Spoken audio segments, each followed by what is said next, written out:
کیا آپ اس صحابی کو جانتے ہیں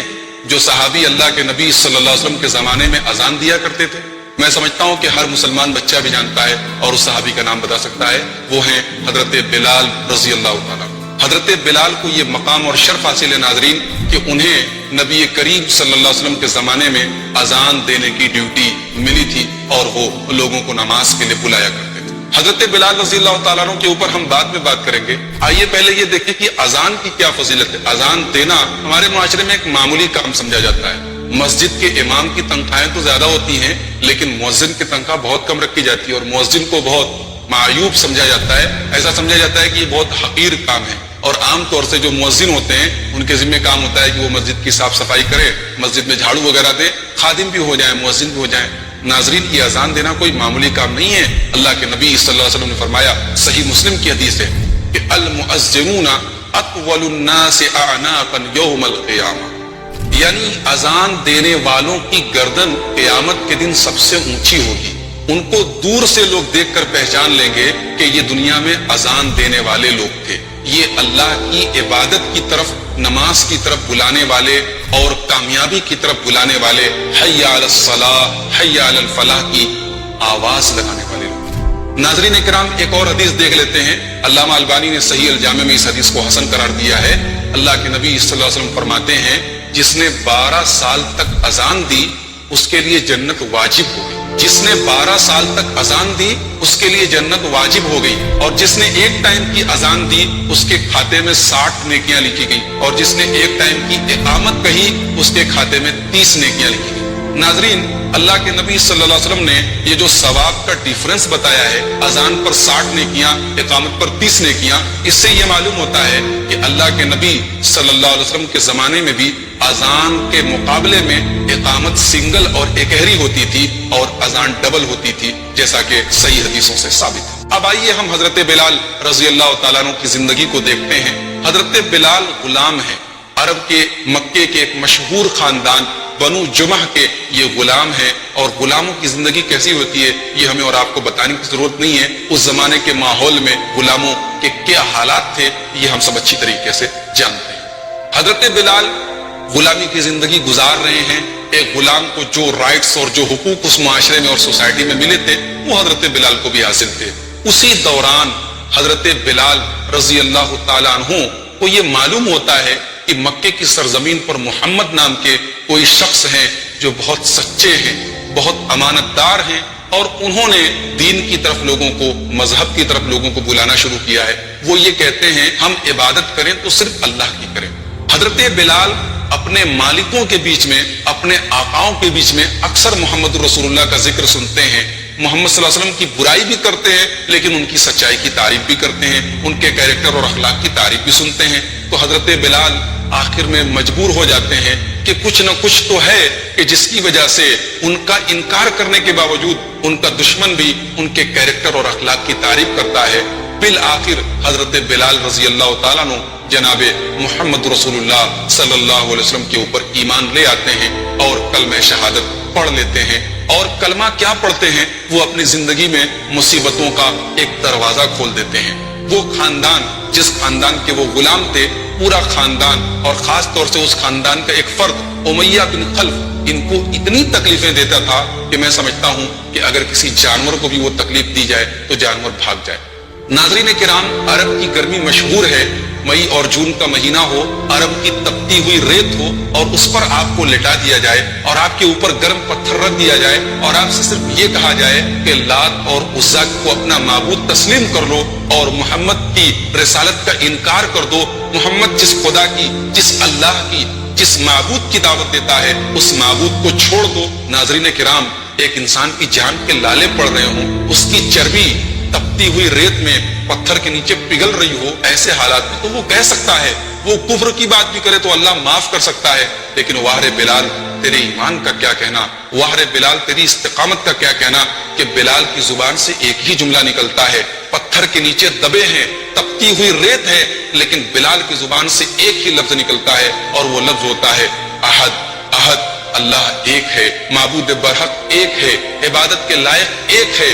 ہے جس کے آگے سر جھکایا جائے، ایک ہے جس کو مشکل کشا مانا جائے، ایک ہے جس کے سامنے فریادیں رکھی جائے۔ ناظرین کرام، حضرت بلال رضی اللہ تعالیٰ عنہ ان صحابہ کرام میں سے ہیں جو سب سے پہلے میرے پیارے نبی کے اوپر ایمان لاتے ہیں۔ ناظرین کرام، حضرت بلال رضی اللہ تعالیٰ عنہ کی پریشانیوں کو دیکھ کر حضرت ابو بکر رضی اللہ تعالیٰ عنہ ان کو خرید کر آزاد کر دیتے ہیں۔ قرآن کریم میں اللہ تبارک و تعالیٰ یہ آیت نازل کر دیتا ہے وَمَا لِأَحَدٍ عِنْدَهُ مِن نِعْمَةٍ تُجْزَى، یعنی میرے اس بندے نے اپنا کوئی احسان چکانے کے لیے نیکی نہیں کی کہ کوئی بلال کا احسان تھا اس کے اوپر اس لیے اس نے نیکی۔ وَمَا لِأَحَدٍ عِنْدَهُ مِن نِعْمَةٍ تُجْزَى، کسی کا بدلہ چکانے کے لیے میرے بندے نے یہ کام نہیں کیا۔ إِلَّا ابْتِغَاءَ وَجْهِ رَبِّهِ الْأَعْلَى، میرے بندے نے اپنے رب کو، اپنے اللہ کو، اپنے پروردگار کو خوش کرنے کے لیے یہ کام کیا۔ وَلَسَوْفَ يَرْضَى، وہ رب ان کے اس عمل سے ضرور خوش ہوگا۔ ناظرین کرام، مفسرین کرام لکھتے ہیں کہ یہ آیت کریمہ حضرت ابو بکر کے بارے میں نازل ہوئی جب انہوں نے حضرت بلال رضی اللہ تعالیٰ عنہ کو آزاد کیا۔ ناظرین، حضرت بلال ایک غلام تھے، لیکن اسلام نے ان کو یہ عزت دی کہ حضرت عمر فاروق جیسا صحابی حضرت بلال کے بارے میں کہ اعتق سیدنا ابو بکر سیدنا بلال، یعنی ہمارے آقا، ہمارے سردار ابو بکر نے ہمارے سردار بلال کو آزاد کیا، یعنی ابو بکر بھی سردار، آزاد کرنے والا بھی سردار، اور جس کو آزاد کیا گیا وہ بھی سردار۔ یہ ہے اسلام کہ جس نے غلامی کی بندشوں کو مٹایا۔ آج دنیا اگر غلامی سے پاک ہے تو ناظرین اس میں اسلام کا بہت بڑا رول ہے۔ اسلام نے دنیا سے غلامی کو ختم کرنے میں ایک بہت اہم رول ادا کیا ہے۔ اسلام نے ہی وہ بنیادیں قائم کی ہیں جن بنیادوں پر آگے چل کر دنیا سے غلامی کا خاتمہ ہوا۔ بلال غلام تھے، لیکن آج اللہ کے نبی کے خاص صحابی ہیں۔ اللہ کے نبی جہاں بھی تبلیغ کرنے کے لیے جاتے ہیں، اللہ کے نبی صلی اللہ علیہ وسلم کے ساتھ بلال حبشی ضرور موجود ہیں۔ یہ کالے کلوٹے ہیں، یہ حبشہ کے رہنے والے ہیں، لیکن ان کا دل اتنا پاک اور صاف ہے کہ اللہ کے نبی صلی اللہ علیہ وسلم ان کے پاؤں کی آہٹ جنت میں سنتے ہیں۔ جی ہاں ناظرین، حضرت بلال کے پیروں کی آہٹ جنت میں اللہ کے نبی سنتے ہیں۔ صحیح بخاری کی روایت ہے، اللہ کے نبی کہتے ہیں کہ میں نے جنت میں بلال کے پیروں کی آہٹ سنی۔ اور مسند احمد کی روایت میں ہے کہ اللہ کے نبی نے حضرت بلال سے پوچھا کہ اے بلال، آخر تم ایسا کون سا عمل کرتے ہو، کیا خاص کام کرتے ہو کہ تمہارے پیروں کے قدموں کی آہٹ میں نے جنت میں سنی ہے؟ حضرت بلال کہتے ہیں یا رسول اللہ، ویسے تو میں کوئی خاص عمل نہیں کرتا، لیکن میری ایک عادت ہے کہ میں اکثر وضو کے ساتھ رہتا ہوں۔ جب بھی میرا وضو ٹوٹتا ہے میں فوراً وضو کر لیتا ہوں، اور میں جب بھی وضو کرتا ہوں میں 2 رکعت نماز ضرور ادا کرتا ہوں۔ اللہ کے نبی صلی اللہ علیہ وسلم نے فرمایا کہ اے بلال، یہ دراصل تمہارے اسی عمل کی برکت ہے کہ میں نے جنت میں تمہارے پیروں کی آہٹ کو سنا ہے۔ ناظرین کرام، یہ ہیں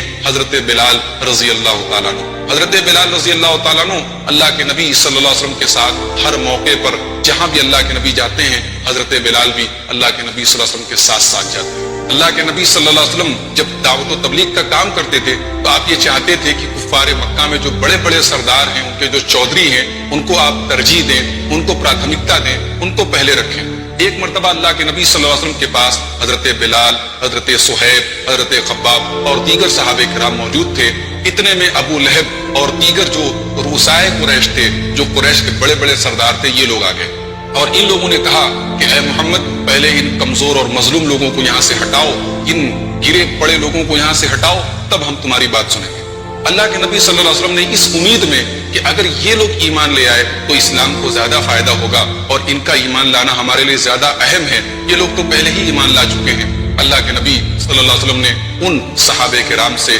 وہاں سے چلے جانے کو کہا اور پھر بیٹھ کر ان کو اسلام کی تبلیغ کرنے لگے۔ اللہ کے نبی صلی اللہ علیہ وسلم کا یہ انداز بھی اللہ تبارک و تعالیٰ کو پسند نہیں آیا، اور اللہ نے اپنے نبی کو ایک بڑے پیار کے انداز میں اپنے نبی کو ڈانٹ پلائی، اور اللہ نے قرآن کریم میں فرمایا کہ وَلَا تَطْرُدِ الَّذِينَ يَدْعُونَ رَبَّهُمْ بِالْغَدَاةِ وَالْعَشِيِّ يُرِيدُونَ وَجْهَهُ، اے نبی آپ ان لوگوں کو دور مت کیجئے، ان لوگوں کو دھتکاریے مت، ان لوگوں کو بھگائیے مت جو اپنے رب کو یاد کرتے ہیں صبح و شام، اور مقصد کیا ہے؟ یُرِيدُونَ وَجْهَهُ، وہ اپنے رب کی رضامندی طلب کرتے ہیں، اپنے رب کو کو خوش کرنا چاہتے ہیں۔ ناظرین کرام، قرآن کریم کی اس آیت نے جہاں اللہ کے نبی صلی اللہ علیہ وسلم کو ایک پیغام دیا، وہیں حضرت بلال، حضرت صہیب اور دیگر صحابہ کرام کا مقام اور مرتبہ بیان کیا قرآن کریم کی اس آیت نے، اور ان کے بارے میں اللہ تبارک و تعالیٰ نے یہ ان کی فضیلت بتائی کہ وہ لوگ صبح و شام اللہ تبارک و تعالیٰ کو یاد کرتے ہیں۔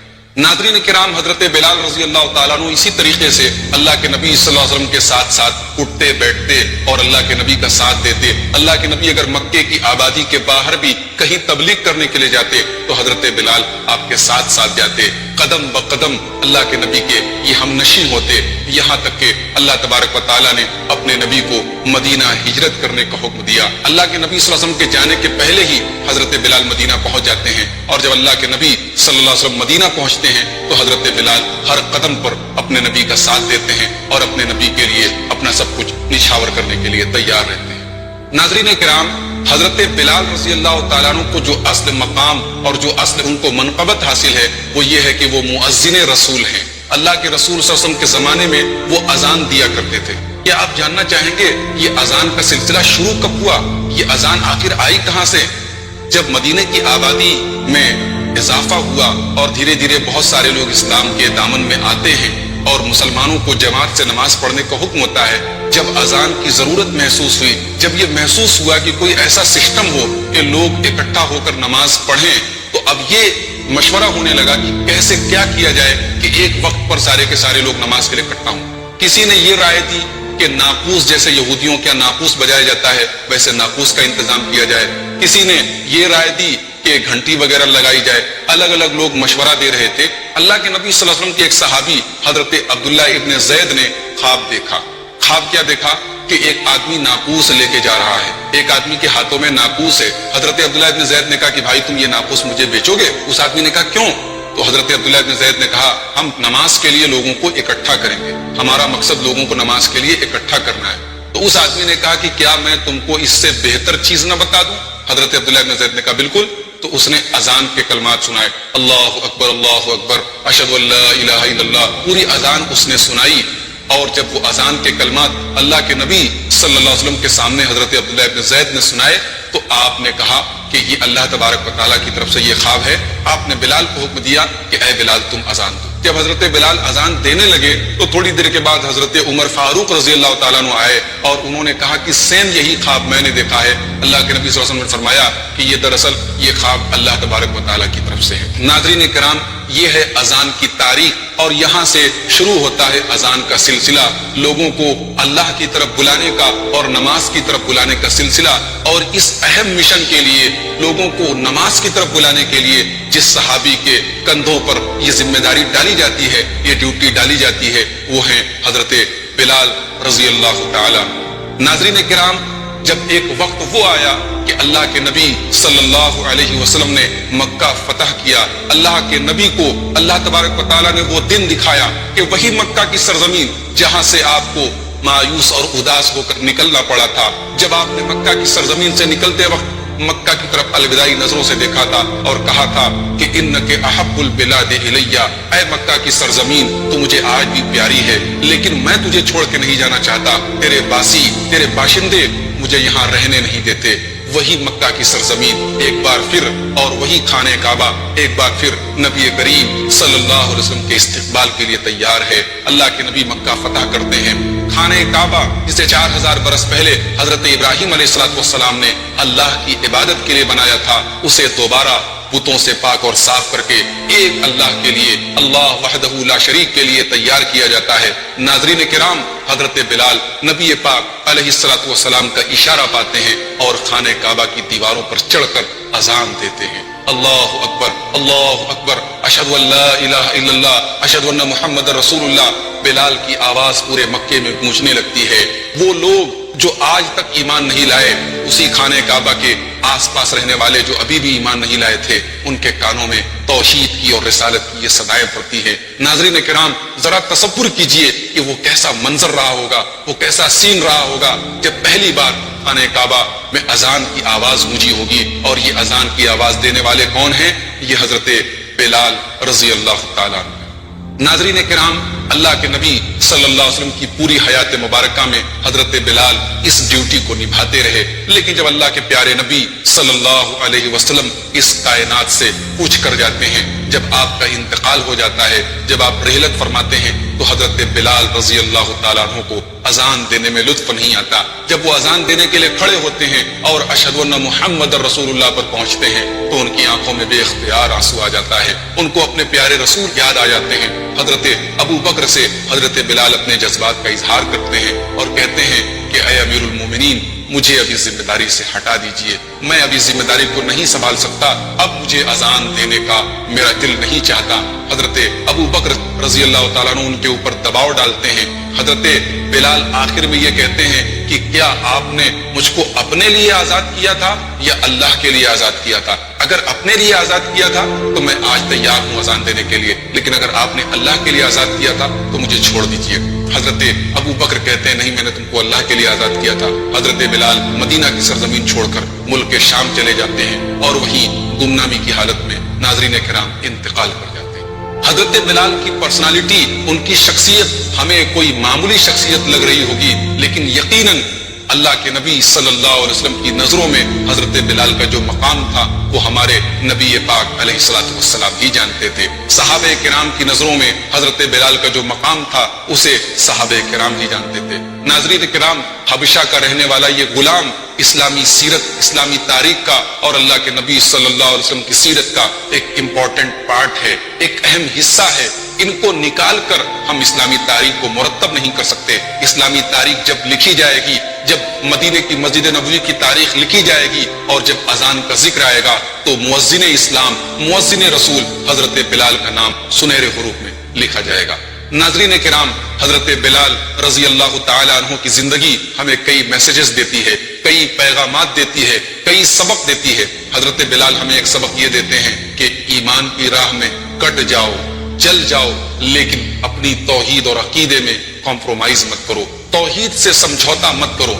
بلال حبشی کو جو تکلیفیں دی گئی ناظرین کرام وہ معمولی تکلیفیں نہیں تھی۔ ہم اور آپ شاید اس کا اندازہ نہ لگا پائیں، تپتی ہوئی ریت پر ہمیں کبھی لیٹنے کا اتفاق نہیں ہوا ہے، کبھی ہمارے اوپر گرم پتھر نہیں رکھا گیا ہے، اور کبھی اس سچویشن میں ہم سے توحید کو چھوڑنے کا مطالبہ نہیں کیا گیا ہے۔ لیکن بلال حبشی اس حالت میں بھی عہد عہد کا نعرہ لگا کر، عہد عہد کی آواز لگا کر ہمیں اور آپ کو یہ پیغام دیتے ہیں کہ توحید سے بڑی کوئی دولت نہیں۔ اور بقول علامہ اقبال، توحید کی امانت سینوں میں ہے ہمارے، توحید کی امانت سینوں میں ہے ہمارے، آسان نہیں مٹانا نام و نشاں ہمارا۔ ناظرین کرام، حضرت بلال رضی اللہ تعالیٰ عنہ کی زندگی میں ہمیں دوسرا سبق یہ ملتا ہے کہ ہم نے جب اپنے نبی کو نبی مانا تو پھر ہماری زندگی کا ایک ایک قدم، ہماری زندگی کی ایک ایک سانس اپنے نبی کے راہ کے لیے وقف ہو جانی چاہیے۔ آج کتنے مسلمان ایسے ہیں بظاہر محبت رسول کے دعوے دار ہیں، بظاہر حب رسول کے دعوے دار ہیں، لیکن ان کی زندگیوں میں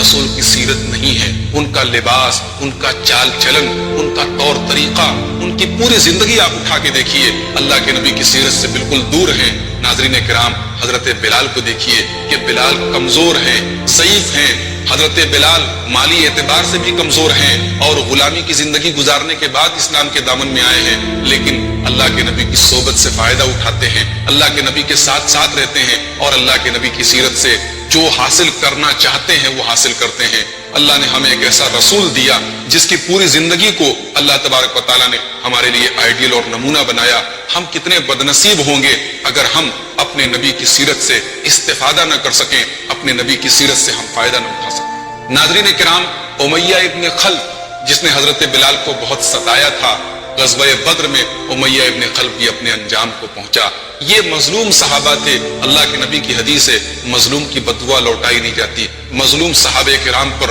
کفار مکہ نے ظلم ڈھایا تھا، وہ ایک ایک کر کے غزوہ بدر میں یا غزوہ احد میں اپنے انجام کو پہنچے۔ حضرت بلال کی زندگی ہمیں یہ سبق بھی دیتی ہے کہ ناؤ کاغذ کی صدا چلتی نہیں، ناؤ کاغذ کی صدا چلتی نہیں، ظلم کی ٹہنی کبھی پھلتی نہیں۔ ظلم ہوا تھا، حضرت بلال نے ظلم سہا تھا، لیکن ظالموں کو بالآخر اپنے انجام سے دوچار ہونا پڑا۔ ناظرین کرام، حضرت بلال نے ہمیں ایک بہترین عمل بتایا کہ اگر ہم اس عمل کو کریں تو وہی منقبت اور وہی مقام ہمیں بھی حاصل ہو سکتا ہے جو حضرت بلال کو حاصل ہوا۔ حضرت بلال نے ہمیں سبق دیا کہ ہم باوضو رہا کریں۔ حضرت بلال ہمیشہ باوضو رہتے تھے، وضو ٹوٹا فوراً وضو کر لیا، اور جب بھی وضو کرتے تھے تو 2 رکعت نماز تحیۃ الوضو کی ادا کر لیتے تھے۔ اور یہ 2 رکعت تحیۃ الوضو کی نماز کی یہ فضیلت ہے کہ اللہ کے پیارے نبی صلی اللہ علیہ وسلم حضرت بلال کے قدموں کی آہٹ کو جنت میں سنتے ہیں۔ ناظرین کرام، حضرت بلال رضی اللہ تعالیٰ عنہ کی زندگی سے ہمیں ایک سبق اور ملتا ہے کہ محمد سے وفا تو نے تو ہم تیرے ہیں۔ یہ جہاں چیز ہے کیا، لوح قلم تیرے ہیں۔ محمد رسول اللہ سے جو وفاداری کا وعدہ کیا تھا، حضرت بلال نے تا حیات اس وعدے کو نبھایا۔ جب نبی کائنات صلی اللہ علیہ وسلم کا انتقال ہو گیا اور حضرت بلال جب اذان دینے کے لیے کھڑے ہوتے ہیں تو وہ اپنے اوپر کنٹرول نہیں کر پاتے ہیں، انہیں اپنے نبی کی یاد آتی ہے اور بالآخر وہ اذان کی یہ ذمہ داری چھوڑ دیتے ہیں۔ حضرت بلال رضی اللہ تعالیٰ عنہ ہمیں اور آپ کو یہ پیغام بھی دیتے ہیں کہ اذان ایک بہت ہی عظیم منصب اور ایک عظیم ڈیوٹی اور ذمہ داری ہے۔ اس کو جو لوگ حقیر سمجھتے ہیں، در حقیقت ان کا دماغ خراب ہے، ان کی عقل میں فطور ہے۔ ناظرین کرام، حضرت بلال رضی اللہ تعالیٰ عنہ کی زندگی سے ہمیں ایک اور سبق ملا کہ اسلام نے مساوات کا جو درس دیا ہے، انسانی برابری کا جو درس دیا ہے، وہ حضرت بلال کی شکل میں ہمیں نظر آتا ہے۔ بلال ایک غلام تھے، لیکن اسلام نے ان کو جو مقام دیا کہ حضرت عمر فاروق رضی اللہ تعالیٰ عنہ جیسا انسان یہ کہتا ہے، ہمارے آقا حضرت ابو بکر نے ہمارے آقا بلال کو آزاد کیا۔ ابو بکر بھی آقا ہیں، بلال بھی آقا ہیں، اور یہ کہنے والے کون ہیں؟ یہ حضرت عمر فاروق رضی اللہ تعالیٰ عنہ ہیں۔ ناظرین کرام، آپ اس سے اندازہ لگائیے کہ حضرت عمر فاروق کی نظروں میں اور صحابہ کرام کی نظروں میں بلال رضی اللہ تعالیٰ عنہ کا کیا مقام تھا۔ آج جو دنیا سے غلامی کا خاتمہ ہوا ہے، ناظرین کرام، اس میں اسلام کا بہت بڑا رول ہے۔ اسلام نے انسانی مساوات کا جو درس دیا تھا وہ بے نظیر ہے۔ اللہ تبارک و تعالیٰ نے قرآن کریم میں فرمایا، یا ایھا الناس انا خلقناکم من ذکر وانثی وجعلناکم شعوبا وقبائل لتعارفوا۔ اے لوگو، اے دنیا کے انسانوں، ہم نے تم کو ایک مرد آدم اور ایک عورت حوا سے بنایا، اور ہم نے تم کو مختلف قبیلوں اور مختلف برادریوں میں اس لیے بنایا تاکہ تم ایک دوسرے کو پہچانو۔ اس کا مقصد یہ نہیں ہے کہ تم ایک دوسرے سے اعلیٰ اور اونچے ہو۔ ان اکرمکم عند اللہ اتقاکم، تم میں سب سے عزت والا وہ ہے جو سب سے زیادہ تقوی والا ہو۔ ناظرین کرام، آپ اسلام کے احکامات دیکھیے کہ اگر آپ نے قسم کھا کے قسم توڑ دیا، کفارے میں غلام آزاد کیجیے۔ آپ نے روزے کی حالت میں اپنی بیوی کے ساتھ جمع کر لیا، کفارے میں آپ غلام آزاد کیجیے۔ یعنی جتنے کفارے ہیں، زیادہ تر کفاروں میں آپ کو غلام آزاد کرنے کی صورت ضرور نظر آئے گی۔ یہ دراصل غلامی کو ختم کرنے کی شروعات ہے جو اسلام نے کی تھی، اور آج اسی کا نتیجہ ہے کہ دنیا سے غلامی کا خاتمہ ہو چکا ہے۔ ناظرین کرام، حضرت بلال رضی اللہ تعالیٰ عنہ ایک معمولی غلام تھے، لیکن اسلام نے ان کو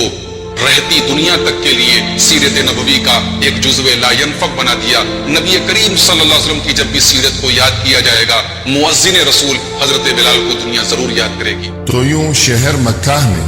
ایک پورا خاندان آباد تھا غلاموں کا،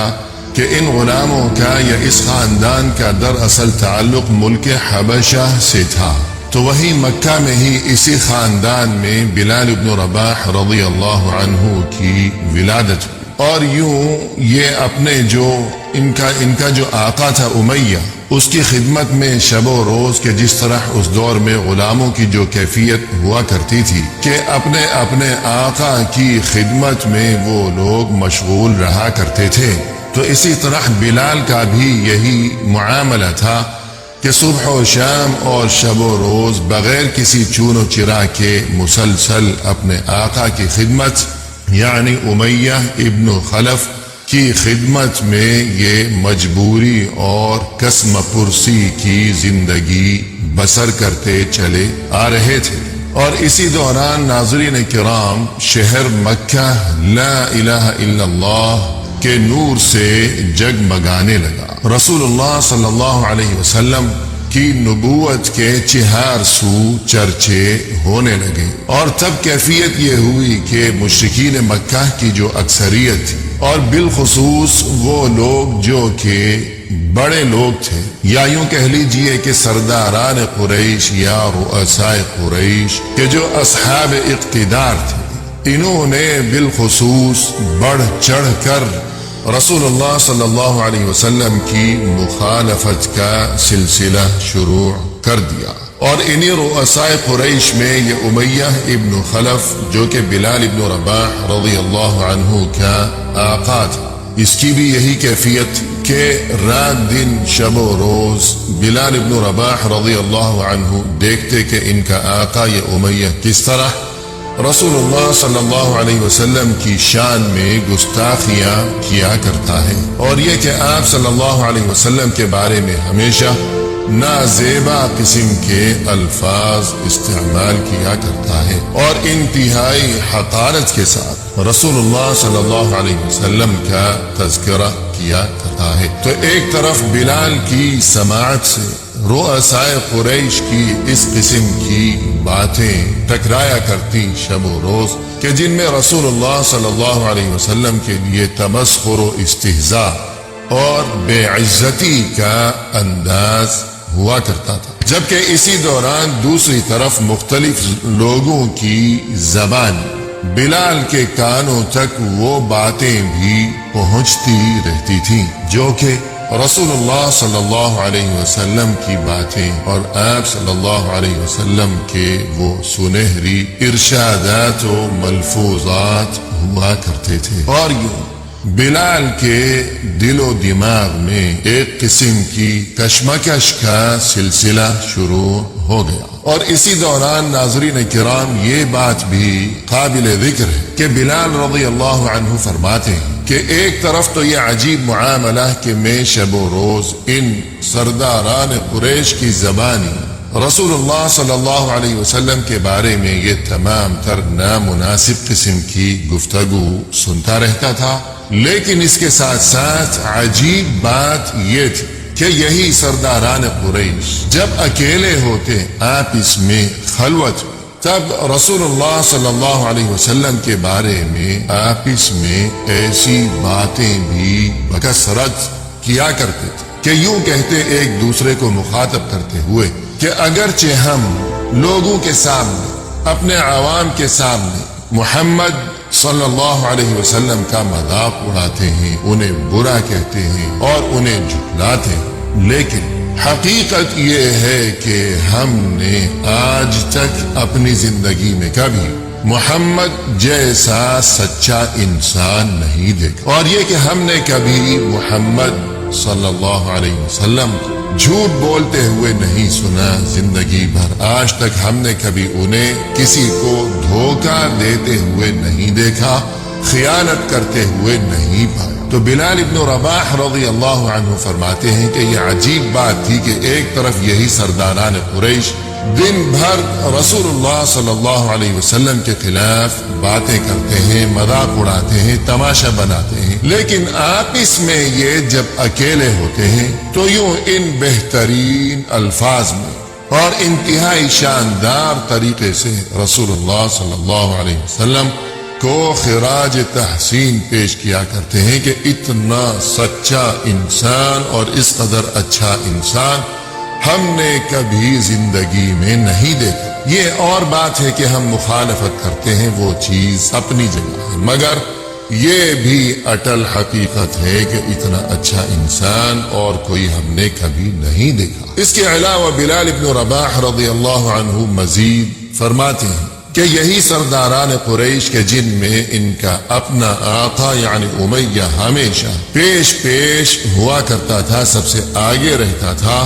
کہ جب یہ خلوت میں ہوتے تو آپ اس میں یہ سرگوشیاں کرتے، اور جو کچھ بھی یہ اس بارے میں سرگوشیاں کیا کرتے تو اس سے یہ خلاصہ اور یہ نتیجہ بلال کی سمجھ میں آتا تھا کہ یہ تمام سرداران قریش رسول اللہ صلی اللہ علیہ وسلم کی مخالفت پر جو اس قدر سختی کے ساتھ اور شدت کے ساتھ کمر بستہ ہو گئے، تو در حقیقت ان کی اس مخالفت کے پیچھے دو اسباب پوشیدہ۔ پہلا سبب یہ ہے کہ اگرچہ یہ اس بات کو قبول کرتے ہیں کہ رسول اللہ صلی اللہ علیہ وسلم سچے انسان ہیں، مگر اس کے باوجود انہیں یہ بات گوارا نہیں ہے کہ اپنے آباء و اجداد کے ساتھ غداری کریں، یا یہ کہ آباء و اجداد کو جس دین پر انہوں نے پایا ہے کہ وہی گمراہی، وہی باطل، وہی غیر اللہ کی عبادت اور وہی بت پرستی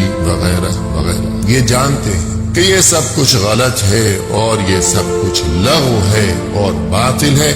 اور یہ کہ محمد صلی اللہ علیہ وسلم کی باتیں برحق ہیں اور سچ، لیکن اپنے باپ دادا کے دین کو اور ان کے راستے کو، ان کے طور طریقوں کو چھوڑ دینا، اسے یہ لوگ یوں سمجھتے ہیں کہ گویا یہ چیز باپ دادا کے ساتھ اور ان کے دین کے ساتھ غداری تصور کی جائے گی۔ تو ایک وجہ تو یہ ہے رسول اللہ صلی اللہ علیہ وسلم کی مخالفت، اور دوسری وجہ جو بلال کی سمجھ میں آتی تھی ان سرداران قریش کی آپس کی ان مسلسل سرگوشیوں کے نتیجے، وہ یہ کہ یہ جو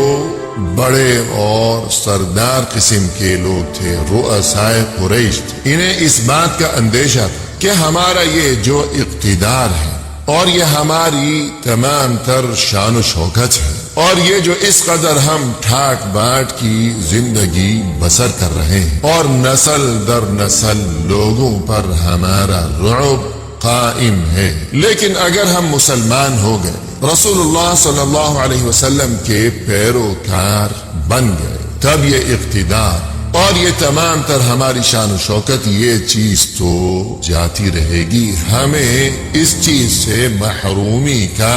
سامنا کرنا پڑے گا کہ تب تو ہم محض رسول اللہ صلی اللہ علیہ وسلم کے امتی اور پیروکار بن کر رہ جائیں۔ تو مقصد یہ کہ بلال ابن رباح رضی اللہ عنہ ان ابتدائی ایام کا تذکرہ کرتے ہوئے یہ تمام باتیں جو بعد میں بیان کیا کرتے تھے، تو یوں بلال ابن رباح رضی اللہ عنہ کا تجزیہ یہ تھا کہ یہ تمام رؤسائے قریش یہ دل کی گہرائیوں سے رسول اللہ صلی اللہ علیہ وسلم کو، دین اسلام کو اور پیغمبر اسلام کو اور ان کی تعلیمات کو برحق تسلیم کیا کرتے تھے، لیکن اس کے باوجود مخالفت پر جو آمادہ اور کمر بستہ رہتے تھے۔ تو اس کے پیچھے یہی دو اسباب کار فرما تھے کہ پہلی بات تو یہ کہ اپنے آباء و اجداد کے دین کو چھوڑ دینا یہ انہیں گوارا نہیں تھا، خواہ وہ دین غلط ہو یا درست ہو یا جو کچھ بھی ہو،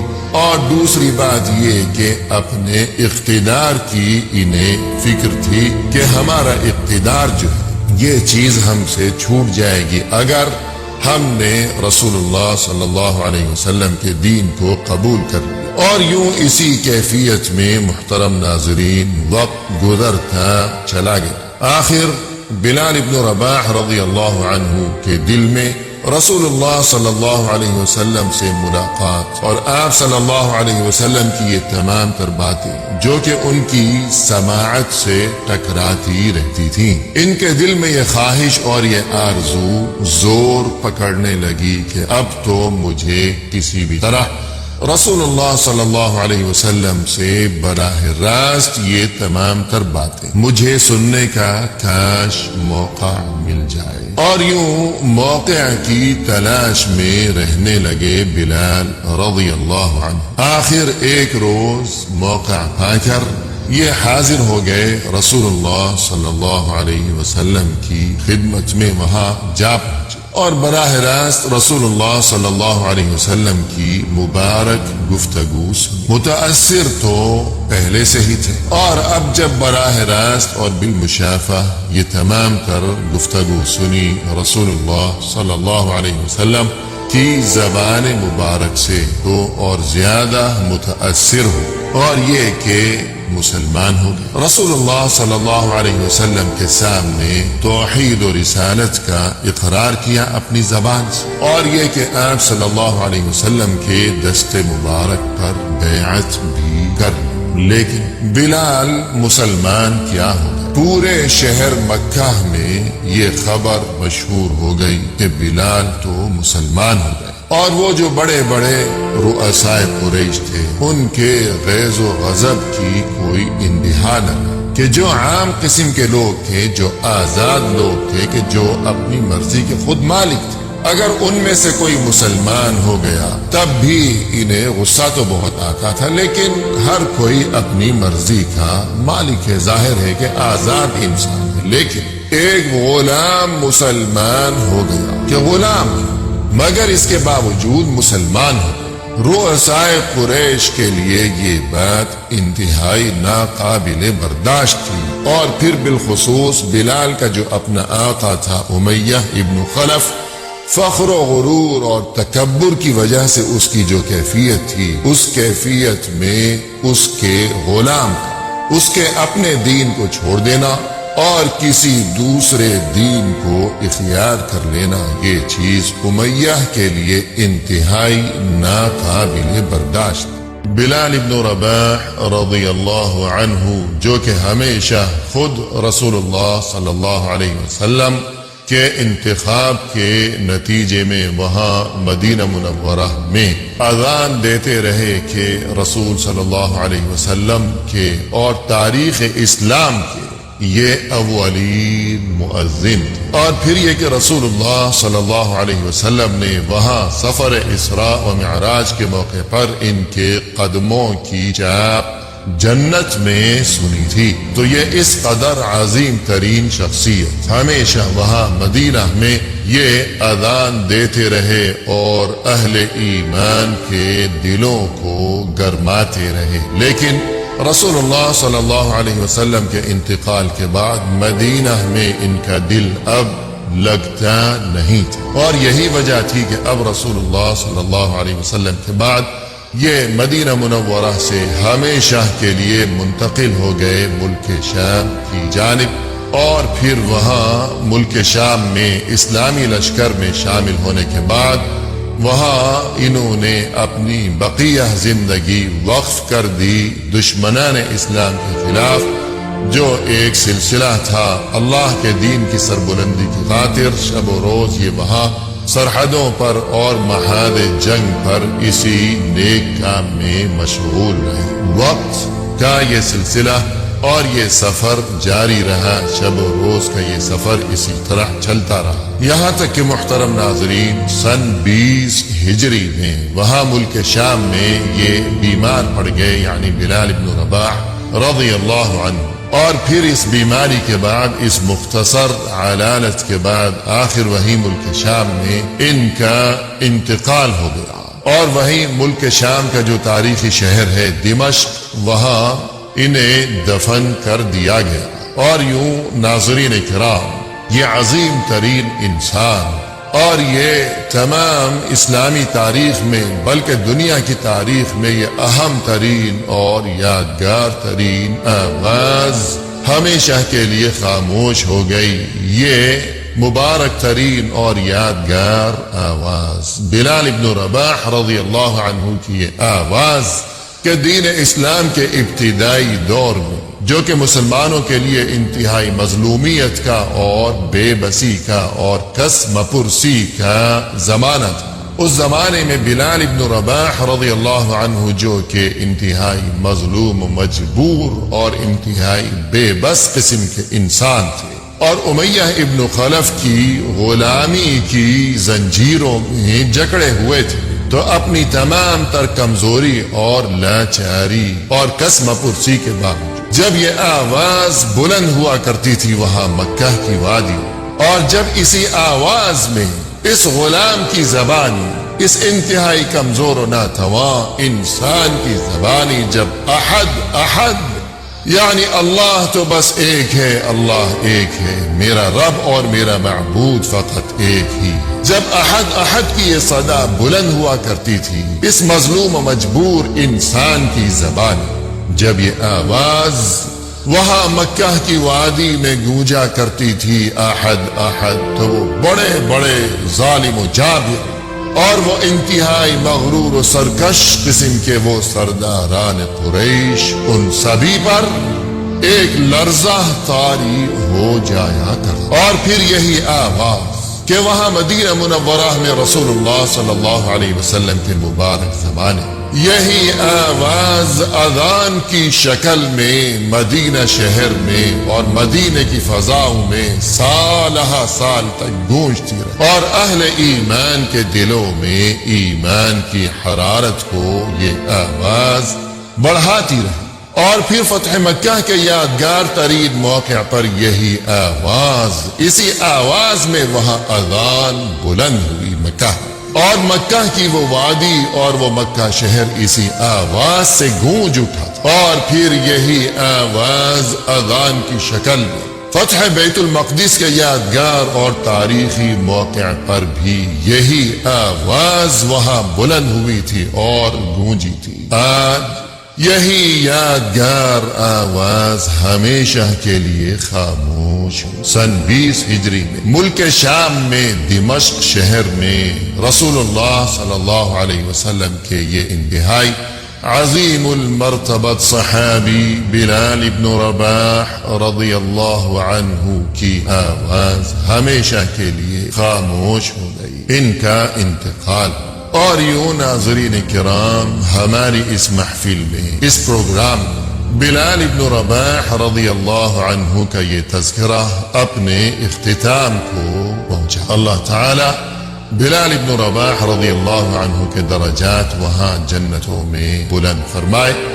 اور ہمیں بھی وہاں رسول اللہ صلی اللہ علیہ وسلم کی صحبت اور رسول صلی اللہ علیہ وسلم کے یہ عظیم المرتبت صحابی بلال ابن رباح رضی اللہ عنہ و دیگر تمام صحابہ کرام رضوان اللہ علیہم اجمعین کی صحبت و معیت اللہ ہمیں بھی وہاں جنت میں نصیب فرمائے۔ ناظرین کرام، اب اس کے بعد آئیے، اب ہم آج کی اس محفل میں منتقل ہوتے ہیں رسول اللہ صلی اللہ علیہ وسلم کے ایک اور انتہائی عظیم المرتبت صحابی کی جانب، اور ایک انتہائی اہم ترین تاریخی شخصیت کی جانب کہ جن کا نام نامی اور اسم گرامی ہے، عمار ابن یاسر رضی اللہ عنہ، رسول صلی اللہ علیہ وسلم کے انتہائی جلیل القدر صحابی ہیں اور انتہائی تاریخ ساز قسم کی شخصیت ہیں، عمار ابن یاسر رضی اللہ عنہ۔ اور حقیقت یہ ہے کہ ان کے جو والد تھے یعنی یاسر، در حقیقت ان کا تعلق شہر مکہ سے نہیں تھا، بلکہ ان کا تعلق دراصل ملک یمن سے تھا، اور وہاں ملک یمن کے یہ باشندے تھے یاسر، اور ایک بار اپنے کسی کام کاج کے سلسلے میں یہ یاسر وہاں ملک یمن سے سفر کرتے ہوئے یہاں مکہ پہنچے، اپنا کوئی کام تھا، اور یہاں مکہ پہنچنے کے بعد یہیں کے ہو کر رہ گئے، واپس نہیں گئے ملک یمن، بلکہ یہیں مکہ شہر میں مستقل رہائش اختیار کر لی۔ اور جب کچھ عرصہ گزر چکا تو یہاں مکہ شہر میں جو بڑے بڑے سرداران قریش تھے، ان سرداروں میں سے کسی سردار نے اپنی کنیز کے جس کا نام تھا سمیہ، اپنی اس کنیز کے ساتھ سمیہ کے ساتھ یاسر کی شادی کرا دی، اور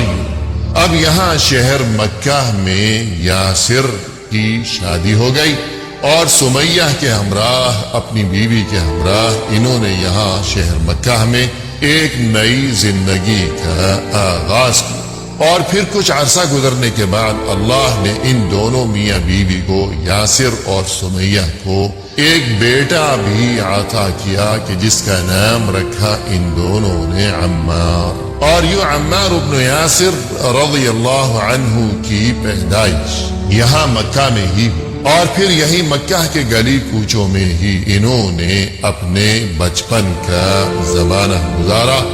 اور پھر اس کے بعد یہی مکہ میں ہی بچپن کا دور گزارنے کے بعد جوانی کے مرحلے میں قدم رکھا، اور جب یہ ذرا بڑے ہوئے تو انہی دنوں مکہ شہر آفتاب نبوت سے جگمگانے لگا، اور چہار سو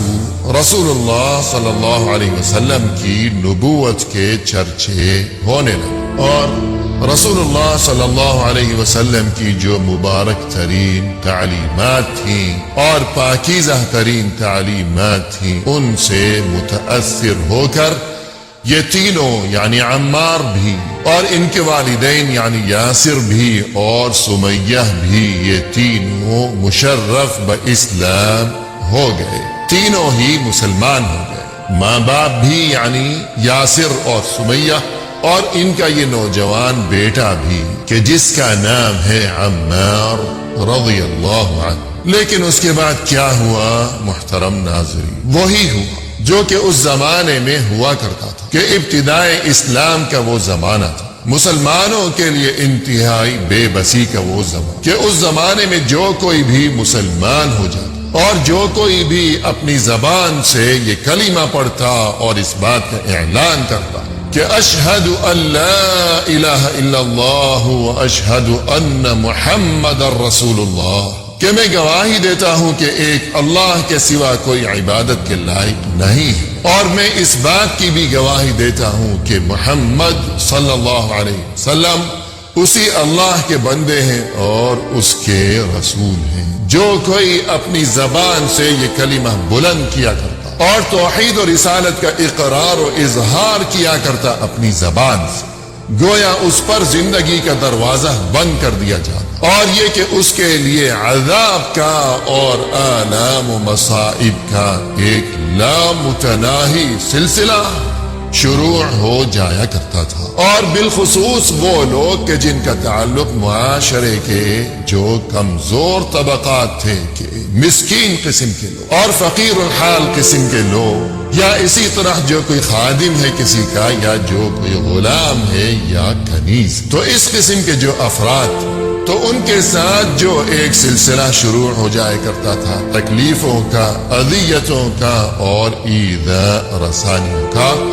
وہ تو ایسا سلسلہ تھا کہ جسے الفاظ میں بیان کرنا ممکن ہی نہیں۔ اور ناظرین کرام، یہی سب کچھ اس خاندان کے ساتھ بھی ہو کر ہی کہ یہ خاندان جو کہ 3 افراد پر مشتمل تھا اور تینوں ہوئی غلامی کی زنجیروں میں جکڑے ہوئے تھے، کہ ایک ہے خاندان کا سربراہ یعنی یاسر، اور دوسری اس کی بیوی ہے یعنی سمیہ، اور تیسرا ہے ان دونوں کا بیٹا کہ جس کا نام ہے عمار۔ مصیبتوں کا سلسلہ۔ اور ہر روز جب سورج خوب بلند ہو جاتا اور خوب دھوپ چمکنے لگتی، اور جب یہ سورج آسمانوں پر آگ برسانے لگتا اور نیچے زمین سے کہ یہ دہکتی ہوئی زمین شعلے اگلنے لگتی، کہ اوپر سے یہ سورج ہے کہ آسمان سے یہ سروں پر آگ برسانے لگا ہے، اور نیچے یہ زمین ہے کہ یہ نیچے سے شعلے اگلنے لگی۔ اس قدر گرم موسم، اور یوں وہ تپتا ہوا شہر مکہ، آگ اگلتا ہوا، شعلے اگلتا ہوا وہ شہر مکہ، تو یوں تپتی ہوئی زمین پر ان تینوں کو لٹا دیا جاتا، اور پھر اس کے بعد وہ بڑے بڑے سرداران قریش، اور اسی طرح وہ مکہ شہر میں وہاں جو نوجوان آوارہ اور اوباش قسم کے جو افراد تھے، وہ نوجوانوں کی ٹولیاں، ہر کوئی وہاں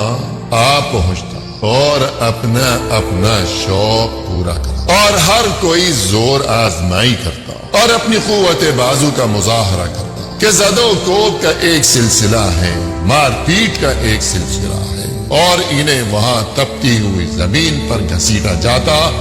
اور کبھی لٹا کر سینے پر بھاری پتھر رکھ دیا جاتا، اور اس سے بھی بڑھ کر یہ کہ دہکتے ہوئے انگاروں سے ان کے جسموں کو داغا جاتا، ہر طرح کی تکلیفیں پہنچائی جاتی۔ لوگ وہاں سے گزرتے، راہ گیر آتے، یہ منظر دیکھتے اور چلے جاتے۔ ان میں سے کچھ لوگ ایسے ہوتے جو کہ یہ وحشیانہ منظر اور بربریت کا یہ سلوک اور یہ سلسلہ دیکھ کر خوش ہوتے کہ اچھا ہے، ان کے ساتھ یہی ہونا چاہیے تھا کہ انہوں نے اپنے آباء و اجداد کے دین سے غداری کی ہے اور ایک نیا دین اختیار کر لیا ہے، لہذا ان کی یہی سزا ہونی چاہیے۔ جبکہ بہت سے لوگ ایسے بھی ہوتے کہ جو اپنی آنکھوں سے یہ ظلم اور یہ وحشیت اور بربریت کا یہ نظارہ دیکھتے اور تڑپ کر رہ جاتے، بہت کچھ کہنا چاہتے، کچھ کرنا چاہتے، لیکن مجبور تھے۔ یہ جو سرداران قریش کا ایک سلسلہ تھا، ان کی طاقت تھی اور ان کے یہ مظالم تھے، ان مظالم کے سامنے مجبور تھے، کچھ کہنا چاہتے تھے لیکن کہہ نہیں سکتے، اور یوں وہاں سے چلتے بنے خاموشی کے ساتھ، یہاں تک ناظرین کرام بعض اوقات خود رسول اللہ صلی اللہ علیہ وسلم بھی وہاں سے گزرتے اور اپنی آنکھوں سے یہ تمام تر مناظر دیکھا کہ یہ کیا بیت رہی ہے ان تینوں پر، کس قدر ظلم ہو رہا ہے ان تینوں پر۔ رسول اللہ صلی اللہ علیہ وسلم یہ تمام مناظر اور یہ وحشیانہ سلوک اپنی آنکھوں سے دیکھتے، لیکن آپ صلی اللہ علیہ وسلم کچھ بھی نہیں کر سکتے۔ ہاں البتہ اپنی زبان مبارک سے آپ صلی اللہ علیہ وسلم یہ الفاظ کہا کرتے تھے ان دنوں ان تینوں کو مخاطب کرتے ہوئے کہ صبراً یا آل یاسر، صبراً یا آل یاسر فَإِنَّ مَوْعِدَكُمُ الْجَنَّةِ، یعنی اے یاسر کے گھرانے والو صبر سے کام لو، بے شک تمہارے لیے تو اللہ کی طرف سے جنت کا وعدہ ہے، صبر سے کام لو۔ یہ وحشیت کا یہ سلسلہ اور ظلم و بربریت کا یہ زمانہ یہ جلد ہی گزر جائے گا، چند دن صبر سے کام لو اور پھر اس کے بعد تمہارے لیے تو اللہ کی طرف سے جنت کا وعدہ ہے، جنت کی خوشخبری تمہارے لیے آ چکی۔ اپنی زبان مبارک سے رسول اللہ صلی اللہ علیہ وسلم یہ الفاظ ادا کیا کرتے اور یوں ان الفاظ کے ذریعے ان تینوں کو تسلی دیا کرے۔ محترم ناظرین، آج کی اس ملاقات میں اسی پر اکتفا کرتے ہیں اور آپ سے ہم اجازت چاہتے ہیں اس وعدے کے ساتھ کہ انشاءاللہ آئندہ نشست کے موقع پر جب ہم حاضر خدمت ہوں گے تو اس سلسلے میں مزید گفتگو کی جائے گی۔